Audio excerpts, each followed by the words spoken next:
আসসালামু আলাইকুম, সবাই কেমন আছেন? আশা করি আলহামদুলিল্লাহ ভালো আছেন। আমি আর আমার ছোট ভাই চাঁদপুরে দিয়ে যাচ্ছি, কারণ আজকে রাত্রে ওর হলুদ। তো আমি আর আমার ভাই মিলে যাচ্ছি চাঁদপুরের ইলিশ। আপনারা তো শুনছেনই যে চাঁদপুর ইলিশ কত মজার। সরাসরি চাঁদপুরের থেকে চাঁদপুর ইলিশ কিনবো, আর সেটাও একবারে নদীর। আর তার সাথে আমরা একটু টুকটাক ঘুরবো। সেই সাথে পুরো ব্লগটা দেখার জন্য প্লিজ আমাদের সাথে থাকার জন্য অনুরোধ রইল। এটা দেখতে পাচ্ছ, এটা চক্কর, আল্লাহ চক্কর। এটা হলো আমাদের মেন চাঁদপুর। আর এখন আমরা যাব মুক্তিযোদ্ধা চক্করের দিকে। সেখান থেকে বিয়ের জন্য ইচা মাছ কিনবো। দেখতে পাচ্ছ চত্বরটা অনেক সুন্দর, কিন্তু ঘুরতে ঘুরতে ইচা মাছ পেলাম না, তার জন্য খিদে লেগেছে। এখন আসলাম ভাইয়ের সাথে বিরিয়ানি খেতে। আর বিরিয়ানি খাওয়ার পরে একটু 7 আপ খেলাম, কারণ আজকে ওকে একটু পটায় পটায় খাইছে আর কি। যাই হোক, এখন আমরা যাব একটু চাঁদপুরের দিকে। সেখান থেকে মাছ নিব, কারণ কোথাও মাছ পাচ্ছি না। এখন এখানে নাকি আসলাম, এখানে নাকি বিকেল 4টা বাজবে। তো আমরা এখন 1টা বাজে কি করব? তাহলে আমরা ভাই বোন আসলাম ঘুরতে। আর এটা হলো চাঁদপুর বড় স্টেশন। আর দেখো, এটা হলো আমাদের চাঁদপুরের ইলিশ।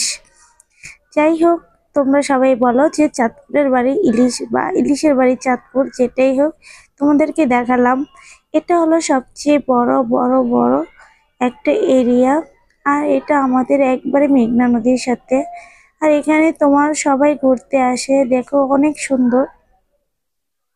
আর এই সুন্দর জায়গাটা আমার যতই ঘুরি ততই আমার কাছে মুগ্ধ লাগে। সিদ্ধ ছায়ার ভিতরে অনেক সুন্দর। এই এরিয়াতে সবাই ঘুরতে আসে, এমনকি তোমার ঈদে হোক বা যেখানেই হোক, বা ঈদ ছাড়া হোক, যেমনি হোক, এখানে সব সময় মানুষের ঘোরাফেরা থাকে। আর এখানে যখন দেখলাম আমি ডবল ডবল, আমার খুব খারাপ লাগছে, তাই বেশিক্ষণ থাকিনি। আমি এখানে এসে পড়লাম। এখন আমরা যাচ্ছি চাঁদপুর আড়তে। এটা হলো চাঁদপুরের নদীর ঘাট। আর এইটা হলো একেবারেই নদীর সাথে আড়ত। আজকে আমি সরাসরি যাব যে চাঁদপুরের আড়তে কি কি পাওয়া যায়। সো বন্ধুরা, প্লিজ সাথে থাকো, আর প্লিজ ভিডিওটা স্কিপ না করে ফুল ভিডিওটা দেখিও। এখন আমি নিজের চোখে দেখলাম যে চাঁদপুরে ইলিশ, ও মা, কি সুন্দর সুন্দর চিংড়ি। আর আমরা কিন্তু আসছি চিংড়ি কিনতে, কারণ বিয়েতে চিংড়ি দেবো তাই। ইলিশও দাম করছিলাম, বাট ইলিশ অনেক বড়। এখানে নদীর সব মাছ, আর সেই সাথে কাতলা মাছগুলো এত বড় এত বড় এত বড়, বলার বাইরে। আরো কয়েকটা মাছ ছিল, বাট আমি ভালো করে উঠাইতে পারি নাই। দেখতেই পাচ্ছ কত সুন্দর মাছগুলা। এগুলো এক একটা তুমি বড় থেকে ছোট। এগুলো হয়তো মনে বাইলা মাছ। তো ময়লা মাছগুলো অনেক পছন্দের। আমি গতবার আসছিলাম তখন মাছগুলো পাইনি। আর আমি এখানের জায়গাও চিনি না যে এখানে এত সুন্দর সুন্দর মাছ পাওয়া যায় টাটকা।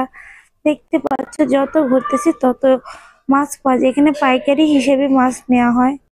আর সবচেয়ে বড় কথা, এখানে সব হলো নদীর মাছ। সব নদীর মাছ, আর নদীর মাছের স্বাদই অন্যরকম। এখানে এই প্রথম এসে আমি মুগ্ধ হয়ে গেলাম, এত সুন্দর সুন্দর বড় মাছ। কারণ আমি এর আগেই চাঁদপুরে গেছিলাম, তখন তাজা মাছ পাই নাই। তাজা মাছ দেখতে আমার খুব ইচ্ছা ছিল, বাট এখন যে এখানে পাবো সেটা আমার ধারণার বাইরে। তো আমার ভাইয়া দেখতেই পাচ্ছ যে চিংড়ি মাছ নিচ্ছে ওর বিয়ের জন্য, কারণ বিয়েতে চিংড়ি মাছ খাওয়াবো আর নিজেরা খাওয়ার জন্য ইলিশ মাছ। আর এই কাতলা মাছটা দেখতে পাচ্ছ কত বড়, এত বড় একটা মাছ। অনেকগুলো মাছ দেখছি আমি, মনে হয় মানুষের মতো বড় বড়। সো আমি খালি ঘুরে ফিরে দেখি, আর খালি আমি নিজের প্রতি নিজে অনেক ইন্টারেস্ট হয়ে গেছে যে কীভাবে এত সুন্দর সুন্দর মাছ এখানে হতে পারে, তাও টাটকা। সো গাইস, তোমরা যদি ইলিশের মাছ নিতে চাও বা ইলিশের তাজা তাজা মাছ নিতে চাও, অবশ্যই চাঁদপুর বড় স্টেশনে আসবে। বড় স্টেশনে আড়তে কিন্তু একদম টাটকা মাছ পাওয়া যায়, এমনকি বড় থেকে ছোট। দেখতে পাচ্ছ কত ধরনের এখানে মাছ পাওয়া যায়, সব ঠিকা দরে। তো ফাইনালি আজকে আমাদের হলুদ, আর দেখতেই পাচ্ছ হলুদের দিন কি মজাটা হচ্ছে। আমার ভাইয়া, আমার বোন, জামাই সবাই মিলে, যেহেতু বোরকে এখন গোসল করাবো তার জন্য এত আয়োজন করতেছে। যাক, অনেক মজা হয়েছিল। তার সাথে দেখো প্যান্ডেল প্যান্ডেল নিয়ে আসছে, প্যান্ডেল সাজবো, রাত্রে মজা করবো। বাট একটা দুঃখের বিষয়, কারণ আমি সেই টাইমে লাইভে ছিলাম, তার জন্য আমি আর ভিডিও করতে পারিনি। এটা হলো বিয়ের দিন, আমরা সবাই খাওয়া দাওয়া করছি আর সবাই একসাথে বসে আছি, আর তোমাদের অনেক মিস করছি। সো মেয়ে বাড়ি থেকে বিয়ে শেষ, তারপর আমি চলে আসলাম, আমার আম্মু সবাই। কারণ আমাদের একটা সমস্যা হয়েছিল, বিয়ে বাড়িতে খুঁজতে গিয়ে বিয়ে বাড়ি হারিয়ে ফেলেছি। যাই হোক, অনেক দুঃখের ঘটনা, না বলাই ভালো। এখন দেখো ফাইভ মাইম কি খাওয়া দাওয়া করেছে, ওরা তো কি খেয়েছে আমি ঠিক জানি না, কারণ আমরাই হারিয়ে গিয়েছিলাম আর ওরা তো আগে এসে পড়েছে। ওরা এখন যাই হোক খাওয়া দাওয়া শেষ হলো, এখন কোণে দেখার পালা। এখন যেহেতু কোন স্টেজে এসে পড়েছে দেখতেই পাচ্ছ, এখন সবাই ওখানে, কিন্তু আমরা এখন বসে বসে খাচ্ছি, কারণ আমরা সবার লাস্টে এসেছি। বিয়ে বাড়িতে হারিয়ে গিয়েছিলাম, কোথায় বিয়ে বাড়ি সেটা হারিয়ে গিয়েছিলাম, আমাদের গাড়ি নষ্ট হয়ে গেছে, খুব দুঃখের কথা, না বলাই ভালো।